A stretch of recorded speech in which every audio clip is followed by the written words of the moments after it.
All right. So just to change the pace a little bit, maybe I've picked one of my favorite games, one of my favorite 4Xs of all time. It's a fantasy 4X.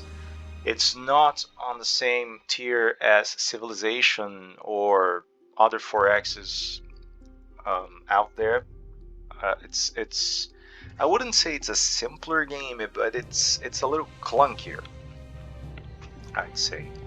But I still like it. I have confessed this several times. I actually like things with a little that are a little quirky and have a little certain bizarre tone to its own story, its own background and story. And this one is basically Planar Conquest is very peculiar.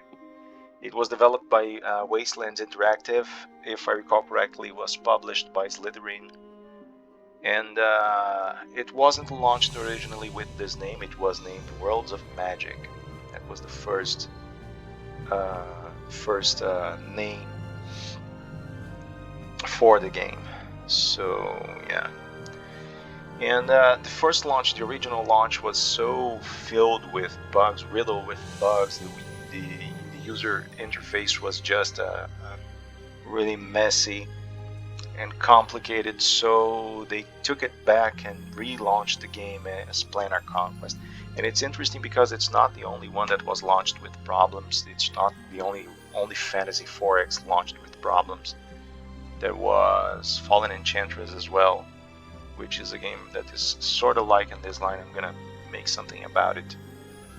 I'm gonna make a video on that game as well, or at least one video on that game as well. And that one is still riddled with bugs. Sometimes when I sit down to play that game, I can't load my game for the life of it. I have to load it 7, 8, 9 times till it picks up and I can play. But yeah, that game actually came out as Elemental. They actually took Elemental out of the market and launched Fallen Enchantress. And Fallen Enchantress is a different game than the original. Planar Conquest is basically Worlds of Magic with repairs and a few more slices of content, so to speak. But it's it's a solid game, I think. Those who are in love with 4X strategy, fantasy strategy, say that this game has complexity, and it does have, and it does exude style. And the reason I chose this game is because I want to continue with that trend of discussing little bits and pieces of art design and art direction, and maybe a little bit of design of UI design, and things like this. And Planar Conquest is an interesting one because first, because of the name chosen. Of course, they have to split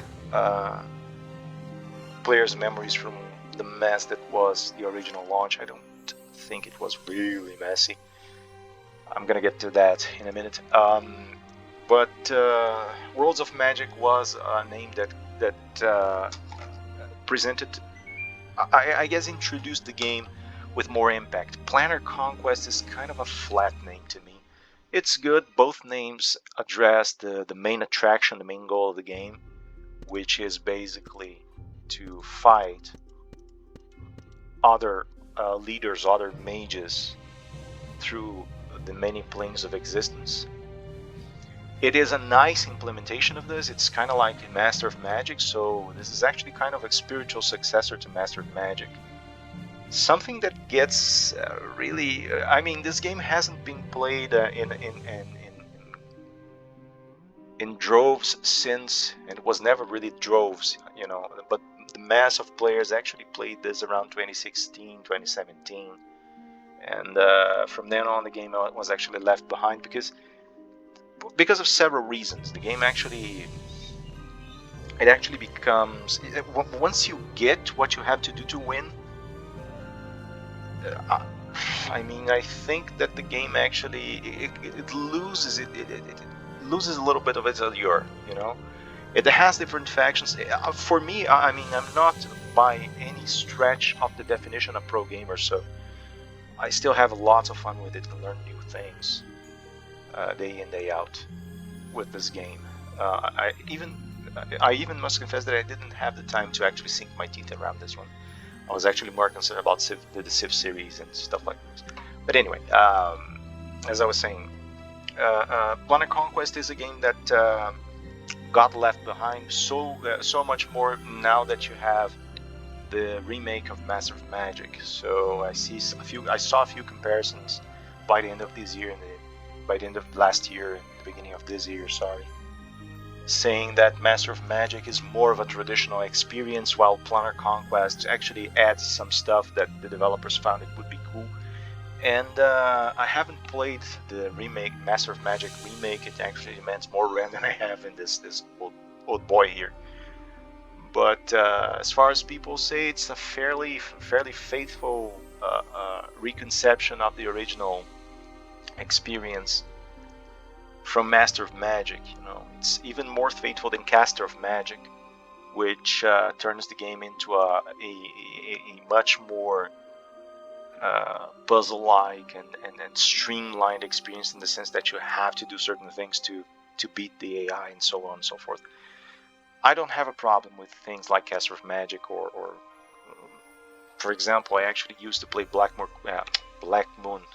Chronicles back in the day. In Black Moon Chronicles, it's like Myth. You have a very narrow very narrow ways of playing each of the maps, especially the campaign maps, if you want to succeed, if you want to win. Anyway, and you have to get the gimmick of that map. I like things like this, you know. I understand why in an age where you have lots of videos and let's plays and walkthroughs and guides, why it would lose some of its allure, because it actually kills the repetition of the game. You actually can't get involved in the culture that surrounds the game too much without spoiling it for yourself. But still, I actually like this kind of philosophy, you know. More on that some other time. Anyway, let's take a look at what we have here. This is one of the first things, you know. The original trailer for Worlds of Magic was actually what caught my attention, and I'm gonna do something with that trailer or about that trailer in due time, because the trailer was actually something that was a little controversial at first, and it actually vanished. It's kind of hard to find it nowadays, at the very least in its original state, as far as I understand, as far as I'm concerned. It introduced the game and showed basically the pieces within the framework of the combat maps. So the models were always fighting and moving and in action, and it was accelerated. And then you have this rock music playing in the back called Master of the World, and the lyrics for that music were not good, but the chords and the arrangement, the general arrangement for the music, the harmony, everything that surrounds the lyrics was very good and very fast paced, you know. So immediately the public that was expecting Worlds of Magic to come out mentioned that it was a bad design decision, because people would basically be attracted to the game thinking that the game was way more fast-paced than it really is. After all, it's basically a turn-based game. So yeah, and I must agree with that. It really broke the tone. But mind you, I was actually used with Blizzard stuff, and I think there was a little bit of that Blizzard philosophy of marketing and publicity, you know, because it actually sped up. It sped up the scenes using a lot of cutscenes, a lot of cinematic production with fast-paced music.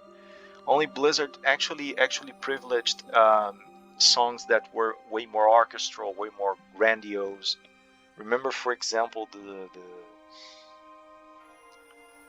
one of the first trailers. It wasn't even a trailer. It was a teaser for Warcraft 3. My God, I mode Warcraft 3. and it had this orchestral music that people actually use nowadays in videos. I don't know if they know the origin of that. And it was very fast-paced, you know, in order to show the variety of races, of species, and then factions and all. So it has a little bit of that philosophy, you know, let's just show the variety, show the color, show the tones, and so on. And yeah, then Planar Conquest. It took that back. You have a few Let's Plays for no. Yeah, you have several Let's Plays, but no, you have as far as publicity goes, you have. This is actually a game that I was playing. I was experimenting some ideas here. You actually have had this tutorial series made from, I think they were testers and or members of the development team, and because I actually saw more than one of these series, and they were slow paced, they were short, they were showing the basic aspects of gameplay, like what buttons to press, how do you. This is the map, for example. I'm gonna get to it in a moment. I actually want to start a new playthrough here. Try to get some things I tested and take a bit more risk with it. And here. And you can see that they actually invested the units with some movement. They aren't static, so this is cool. It's actually an interesting choice. But imagine these units just spread around the combat map, just moving, and you accelerate a little bit their animations, you'll show some sort of a adrenaline rush. But the game is actually very slow paced. I see. Okay, let's move you back. So as I was saying, the game actually took that back. It became a lot more self-aware of its position and tried not to con or fool the players, so to speak. And yeah, and this toning down, I would say, this general choice for toning down the game was actually peculiar, because I think the game lost a lot in aesthetic terms with this. I mean, I understand what the guys were saying. You're basically creating the impression. You're basically attracting new players and bringing them about as if they were to expect a fast-paced game, you know, something with brushes of adrenaline, something kind of like Warcraft in a sense, where you have to click fast, you have to think faster, you have to be prepared to attack in choke points, you have to amass troops fast, you have to micromanage a lot. And the game's not about micromanagement, as you can see. On the contrary, the game is actually about how on the long run you will amass fortunes, how on the long run you have a solid economy, how on the long run you will be able to get this guy out of here, because he's not going to be able to bring down what's in here. Is 4. His troops are not strong enough right now. I need my gargoyles here if I am to take that city. And yeah, it's kind of a shame that they actually chose to do that. But at the same time, they since they included content, they actually compensated for that loss. But yeah, let me just go back to the main menu for a second here. Right? You can see the art that they used here. So take a look at this, for example. I like the art that they used here. I like the transition that they placed. It's a bit how can I put it? If we take a look at the logo and the positioning. There's one thing that's kind of a thumb rule for visual communication. You have to, for reasons that there are many possible reasons for this, but since I'm talking from a place which probably serves and visits linguistic orientation on a occidental model, probably we're talking about people that will see the screen from left to right. This changes, mind you, if you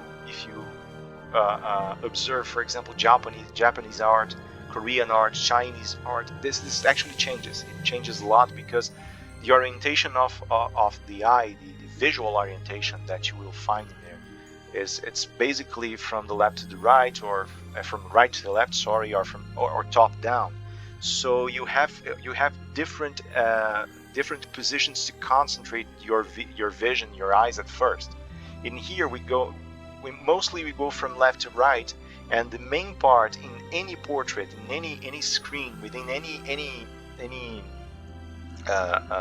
framework that we will start looking is this area here. You know, generally it starts here, so we have a pattern. Generally we start here and we come here and then here and go back. If we have a richness of information here, we start here, then come here, then here, then here, then here.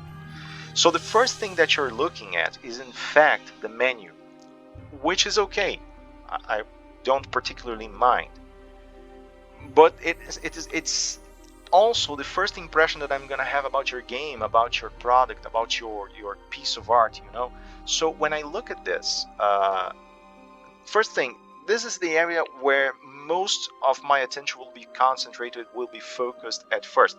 And I must add, I'm left-handed, so this also has an influence. I tend to think things from left to right, and the left side of all images for me tends to be way more important. So you have to, if you are communicating with me, it's easier for you to communicate with me if you load a bit more on the left side, or if you communicate, if you try to communicate the center, the core of your message on the left side. What's the core of the message that we have here?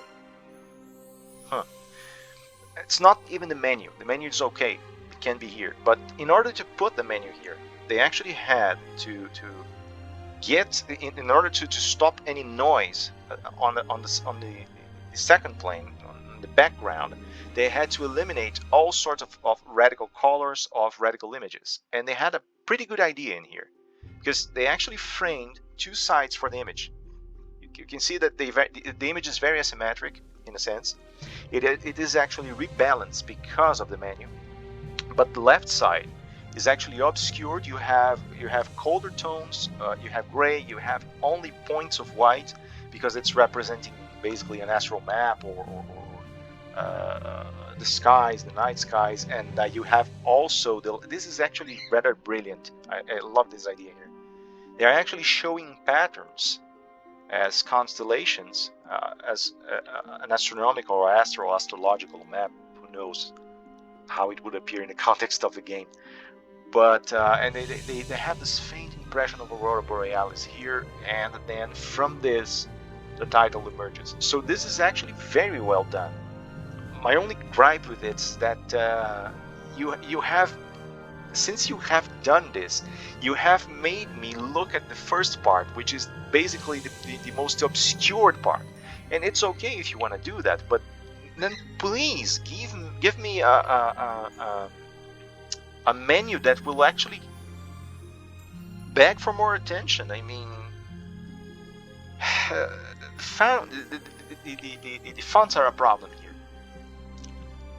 If you actually take a look at what they did here, it's actually really cool. You have two squares. It's very balanced. So they actually try to balance the title here with the lettering. The lettering has the serifs. It's okay. I think it actually gives a certain formal aspect to the title, and they try to balance the number of letters in each side, so they actually swallowed parts of the word in here. They actually left quest on the outside here. So it's actually very intelligent. It's a very intelligent way of doing this. It's very well tailored. The usage of gold and how does this gold actually vanishes on the second part here, favoring bronze. The worlds that are here, so this aureola around the world, and this corona here, and the second world kind of like a moon, and then you realize that this world behind is kind of like a portal, because you actually have worlds in here and they are traversing this portal. So basically we have a very complex portal in here, and this actually evokes some sort of mystic force, as if you had you had drawn some sort of a diagram and it had opened with magical forces. It's very interesting. The problem is down here to me. I love what they did with the buttons. You know, you have stone buttons, kind of like broken, kind of like but it's always the same pattern. Always the same pattern. Always the same pattern. You know, so instead of just merging these and making them communicate with each other, I know it would be a lot more work, but like it's broken here, then here, then here, then here, then here. You have a different tone for each button in the menu. And you know, like you have a continuity, you have the same stone, same stone, same stone, same stone, and the font. In here, the font has sans serif. It has no serifs. It diverges of this one. It doesn't go well with the menu. It makes me feel like I'm looking at a machine, you know, which is exactly what I'm doing, but it breaks the illusion. As for the rest of the drawing, here, it's well done. I love the way they downplay the colors. I love the fact that the character has its back towards us, and it's kind of she has her back, sorry, towards us, and she's looking at the vastness of this universe that she's opening up. I love what they did here with the colors as well. I mean, this red and the dark red and gray, they actually match together perfectly. They present this medieval fantasy tone very well. It basically for any medieval scenarios, strong colors like this are representatives of nobility, and it actually matches fairly well with the style of the background and with the kind of like this sort of realism that they were seeking out in the drawing. I know it's been 22 minutes and I'm talking about this, but yeah, it is talking about the design, so bear with me. So you have you also have here strange, if interesting solution. I understand what they were trying to do with her dress, but it could have gone a little bit further to leave it clearer. But I love what they did. This little game here of shadows and light. The solution that they found in order to compose this is basically amazing. Very talented artist. I love what they did here with this aureola, this corona here. So there's light coming from here. The artist is actually working with more than one source of light. So there's the light from the staff, the head of the staff, which is very well done, by the way, and some other light source, or some back reflex of the light that's here. You can see the hint of a crown or of a tiara at her head. The variation in tones of the hair, the movement in here. It could have added the movement in background as well, even though it's not, and it wouldn't necessarily happen. And this is why I think it could have worked the dress a little further, even though it wouldn't appear because of the position of the drawing. But if the artist actually had made this dress longer, it would be easier to show that there's wind in this drawing, or maybe just elongating the fur here, although it's very well done as well. So yeah, the colors actually match each other. The title actually has assumes a central position because of the colors. That on the background, snowflakes is just singing. He decided to sing, to join up and sing. I love when he does that, by the way. Yeah, so on a general note, it's well done, but sometimes I think it's kind of at odds with itself. For example, the changelog icon, for example, it's very cartoony and contrasts not so well with the rest of the drawings. So yeah. Anyway, I still like it. If I didn't, I wouldn't be playing this game. Let's start a new game. So here you have the planes. I love what they did here. The interface on Worlds of Magic was a bit different. I think this is better. I still don't like the style. See, it's too... I don't know, it's too... It's too nice, it's too right, you know? If you want to do something like a stone slab that I'm gonna press or I'm gonna touch in order to interface with the thing, then go ahead and do that all along the menus. Make them merge a little better, a little more. Change this font for the love of God. But it's cool anyway. I love what they did here with the stones. Each plane has a stone. It is basically a stone slab and has this basically has an orb sunk into it. So I wonder if if the planes are actually these gigantic stone slabs, or these are just info panels for each plane. You can randomize them, as you can see. I love the fact that you have a die 20 here. It's very symbolic, you know. And this is another thing. When you are trying to communicate something visually, the added complexity. I mentioned in another video that well, it's kind of like any other type of language, and it's true in a sense, but it's not always true. I mean, it's true, but there are certain distinctions, there are certain peculiarities that enrich the visual language. Like Da Vinci said, Da Vinci used to say, he has this book called Paragone, and he used to say, he said in this book that he always preferred to paint because the poets and the writers and written language in general, it demands a lot more space and a lot more effort to convey certain ideas. When you see an image, it's just a one coup de, like the French say, coup de, one coup d'œil. It's like a looking strike, a glance, a looking strike, a strike with the eye, striking with the eye. I don't know how to translate that, but a glance. Basically, it means a glance, I think. And this glance actually tells you everything that you have to know about that. It conveys emotions, it conveys positions, movement, and so on. There's one added note of complexity in this. For example, you have the Prime and Paradise. Okay, let's label with these two.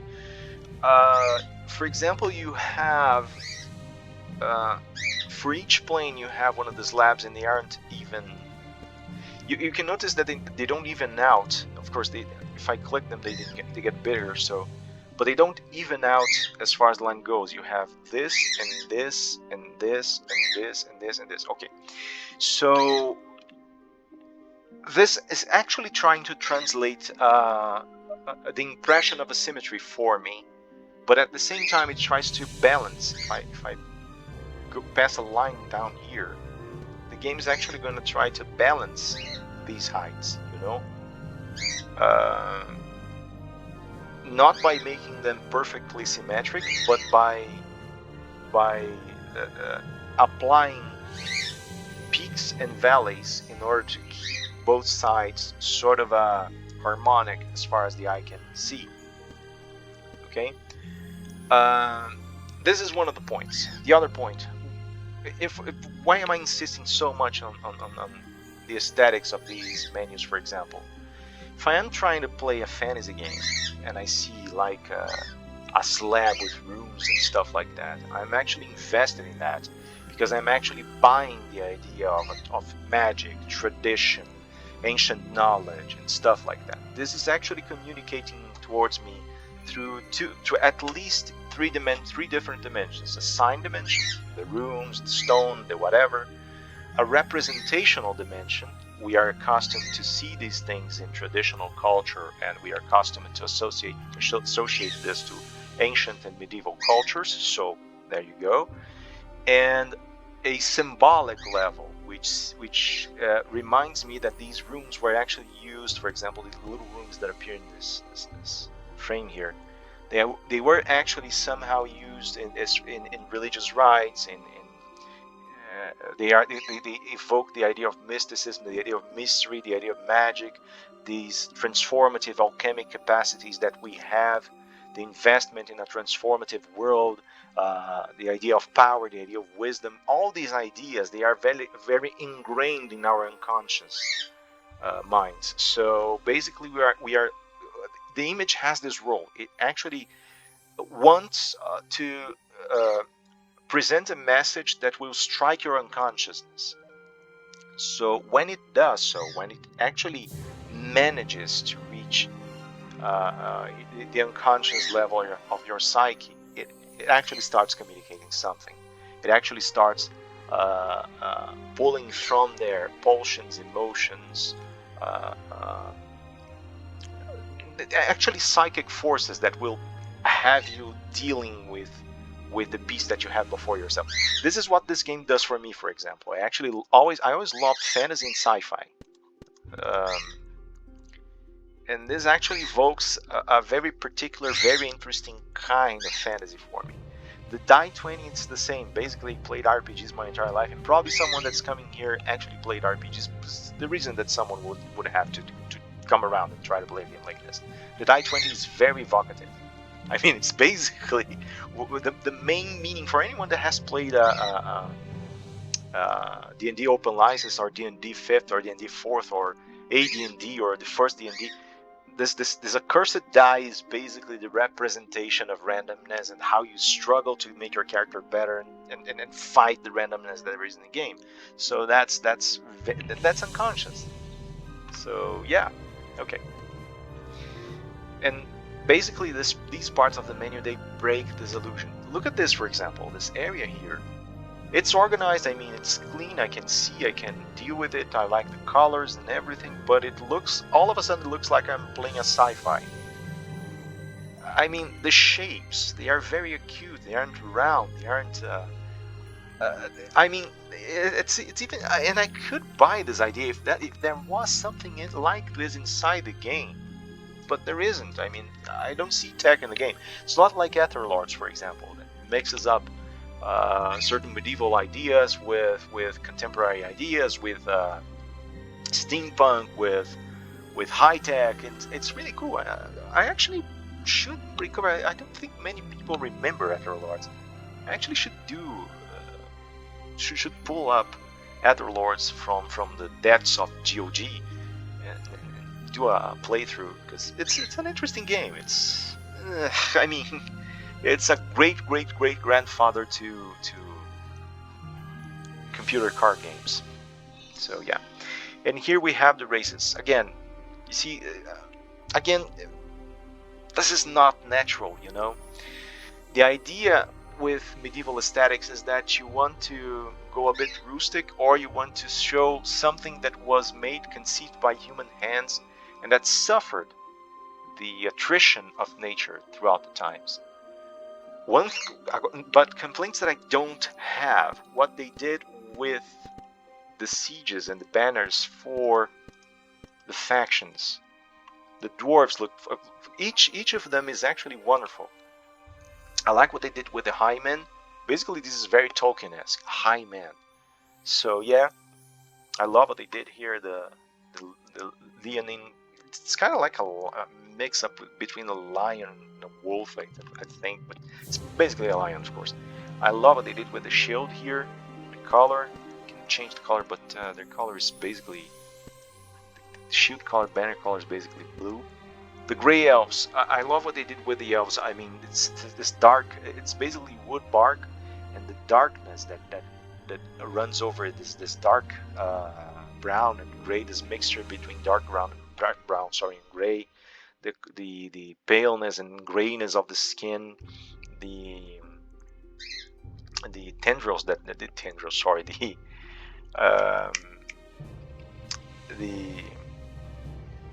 I forget the name. These branches here, the branches that end up reminding us of horns, the red eyes. This is very interesting. Grey elves, basically, they follow sort of like the story of Underdark, one of the most cloned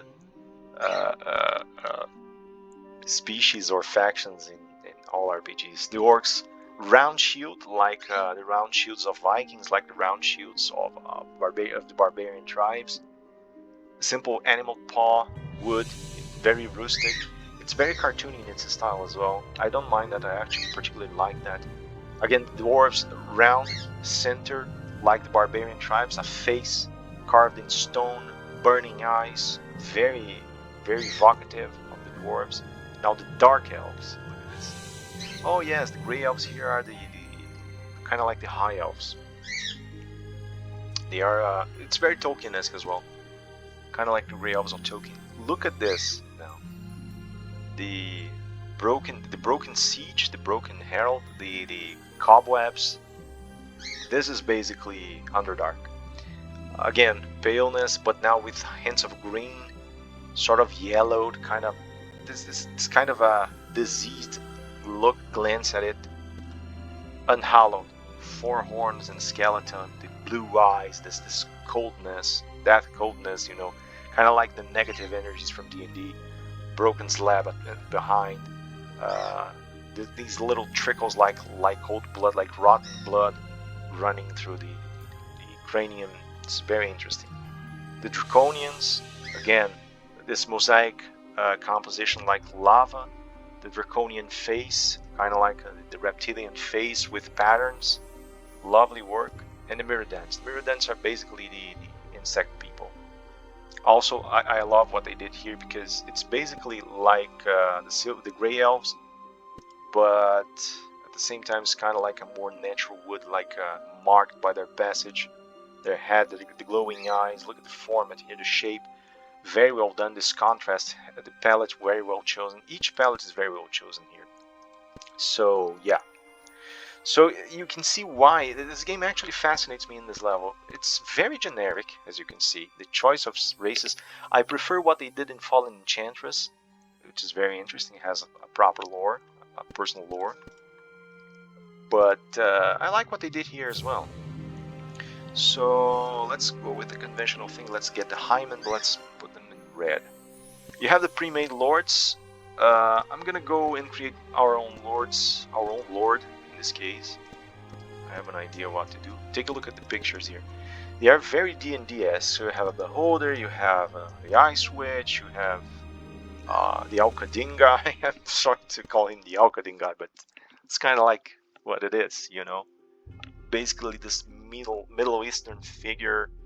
Each of these guys, they actually have a background story if we get them ready. The elves, so we have a gray-skinned elf, probably a gray elf and a dark elf here. We have a draconian leader. We have a two-headed ogre. The story behind this two-headed ogre is very interesting because no one has ever seen a two-headed ogre before, and they don't understand how they relate. And so they begin to imagine that this two-headed ogre is actually the avatar of something very different, way more powerful. A Mirrodant clad in armor. This looks so badass. The dwarf is kind of like the plainest, maybe the simplest of them all. Maybe because, well, I like what they did, in fact, but I don't know. Maybe it's too run of the mill as far as fantasy setting goes. This mage, sea mage, maybe a coastal mage, it's probably inside a ship or something. This is basically the Asmodeus figure. It's interesting, looks like a Minotaur. I think it's not too harmful, let's say. I like what they did with the symbols, and they didn't overdo it with violence and stuff. I mean, it's actually way more pace of the game. I like what they did here as well. Could have used more of a contrast between light and dark, but I see what they are going for, and it's interesting. I like what they did here with the belt. This is the kind of like Loth the Spider Queen. This is a spider mage. Love what they did with the armor, like the holes, the breathing holes of the spider. And, so yeah, it's very interesting. The divisions, these chitinous divisions, chitinous divisions in the skin, and yeah, very interesting. So they don't really show the down part, the spider part of her, but they downplay it, and I think it's smart. I don't much like the Zork. I think it's creative what they did with him, but it looks all too human for me. It looks kind of like a half orc. They could have gone more brutal, the face, but it looks cool. I like the outfit and the medallion on his neck in the book.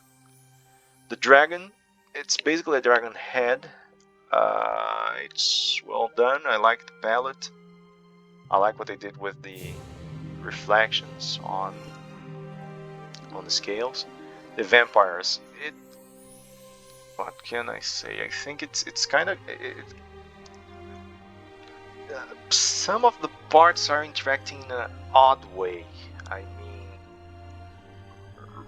mean, in here, right upon her chest, the light plays is on a more realistic tone, and the face doesn't really reflect the same. It's kind of like the parts aren't interacting with each other very well, and from here down, it's way more gray. It could have been. It's too underplayed, I think, and but it's good. I think that the general concept is really cool for a vampire. You know, these traces. She looks like a woman basically, but the ears and then the forehead and the scars on the cheeks actually betray her nature. So it's very interesting because she looks very innocent, but you know she's not, and this actually represents a threat. I at first I actually thought that they had taken this from a D&D book, because this is basically a sunblade in the hands of a guy with an arm, and basically Mr. Warrior. It's really cool. I love what they do. I wish I could do this with colors and work metal like this. These guys, they actually know what they are doing here. And I'm also fairly curious about the background. You know, I love what they did as well with the embers flying. And this is Merlin, basically. I like what they did with Merlin as well. Like the colors, like the medallion, like the gesture, the glance, this peculiar, serious, stern glance, but at the same time fascinated glance. The Silmaril, the crystal ball in his hand. This I love. Man, how I love this. They actually chose a very good palette for this character. The contours of the character and the snake in his hand or her hand, amazing. The armor is great. The skeletal visage, great. The fact that it doesn't have a jaw is great. This corona, this halo here of this blue halo is amazing. Very plain. I like the conception of the character, but very plain. Drawing, and we're back to the first ones. I like the color palette here, is fantastic. I like the symbols in front of the eyes, just as if saying that the spell's being cast. Okay, let's go for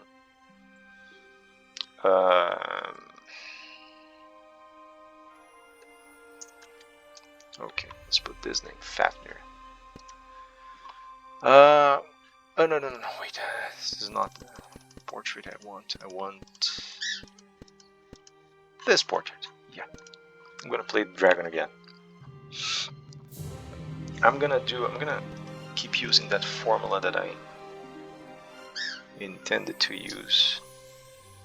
Mentor, each of these, so you have 3, 6, 9, 10, 11, 12 schools of magic, each with its own spells. So life heals, death will debuff and have negation spells. Then you have earth, air, water, and fire, which have varied spells of protection and attack. Some summonings, I'm interested in summonings that fire presents, for example. Mentalist summoning basically is the main school for summons. In fact, let me see what kind of summons we do have. Biomancy, protection, and so on. Let me check summoning. I never played summoners before, and but I have a base strategy meant for this game. Let me see. Pillager. Also love what they did with the symbols here. They are very evocative. So I want Mentor because this gives me a hero right out of the gate, and I want Chandler, Sage, Summoner. Yeah, this is what I want. I want to play, yes, Summoner,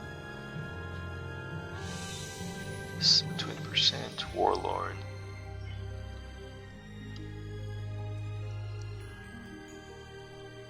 Pillager, yeah, this let me see what are the useful things I can.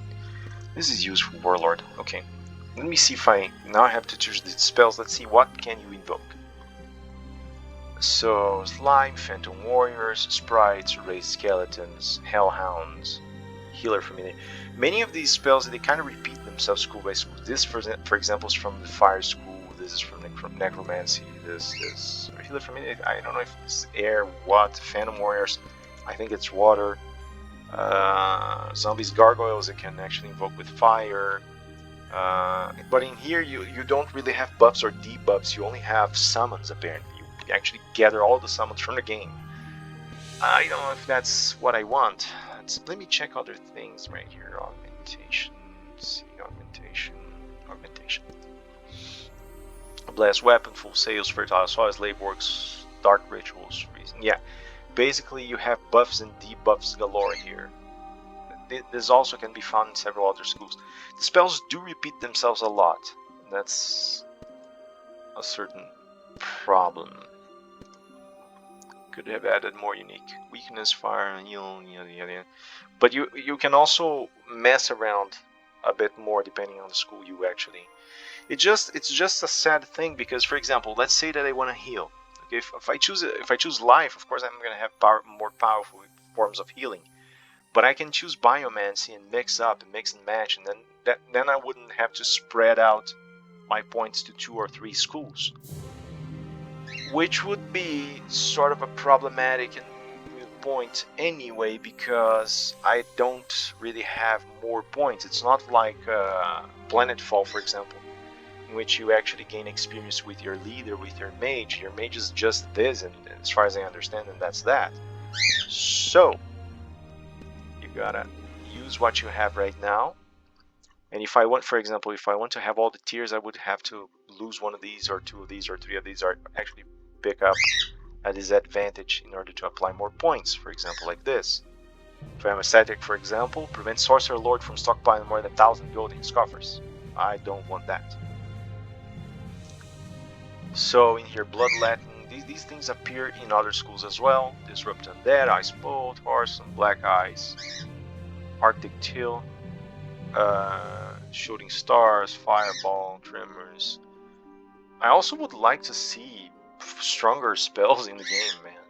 I mean, get like those definitive end of the world spells, you know. But okay, I'll get what I bargained for here.